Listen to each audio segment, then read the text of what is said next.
নমস্কার সকলকে। আজ আমরা কুড়িগ্রাম জেলা টিম সনাতনী স্বেচ্ছাসেবী ফাউন্ডেশনের পক্ষ থেকে জগন্নাথ দেবের রথযাত্রা উপলক্ষে সেবাদান কর্মসূচি পালন করেছি। আমরা প্রথমে যজ্ঞে সাহায্য করেছি যাতে প্রতিটি ভক্ত নির্বিঘ্নে যজ্ঞে অংশ নিতে পারে।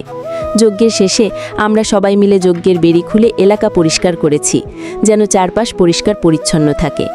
রথ চলার সময় আমাদের ফাউন্ডেশনের সদস্যরা নিরলসভাবে কাজ করেছে, ভক্তদের নিরাপত্তা নিশ্চিত করেছে। রথ চলতে কোনো সমস্যা না হয় সেজন্য রাস্তায় শৃঙ্খলা বজায় রেখেছে। আমাদের টিম সব ভক্তকে সাহায্য করেছে রথযাত্রার পূর্ণ আনন্দ নিতে। পরিষ্কার পরিচ্ছন্নতার পাশাপাশি রথযাত্রা যেন সুন্দরভাবে সম্পন্ন হয় সেই লক্ষ্যে আমরা সকলে একসাথে কাজ করেছি। রথযাত্রার এক পর্যায়ে আমাদের ফাউন্ডেশনের সদস্যরা ভক্তদের সাথে নাচ গান করেছে, ভক্তিমূলক সঙ্গীত পরিবেশন করেছে, যা অনুষ্ঠানকে আরও আনন্দময় করে তুলেছে।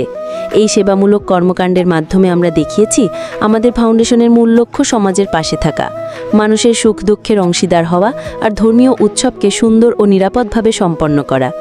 আপনাদের সবাইকে জানাই অশেষ ধন্যবাদ। আপনাদের ভালোবাসা ও সহযোগিতায় আমরা ভবিষ্যতেও এরকম সেবা চালিয়ে যেতে প্রতিশ্রুতিবদ্ধ। রথযাত্রা শুধু উৎসব নয়, এটি আমাদের সংস্কৃতি আর ভক্তির মিলন মেলা। এই দিনে আমরা শিখি একে অপরের পাশে দাঁড়ানোই প্রকৃত সেবা। সনাতনী স্বেচ্ছাসেবী ফাউন্ডেশনের সদস্যরা নিজের স্বার্থের ঊর্ধ্বে উঠে নিঃস্বার্থভাবে মানুষের জন্য কাজ করেছে। আমরা বিশ্বাস করি ধর্মীয় উৎসবের আনন্দ তখনই পূর্ণতা পায় যখন সকলের নিরাপত্তা আর সুখ নিশ্চিত হয়। এখন থেকে প্রতিটি ধর্মীয় ও সামাজিক কাজে মানুষের পাশে থেকে আমরা ভালোবাসা আর শান্তির বার্তা ছড়িয়ে দিতে চাই।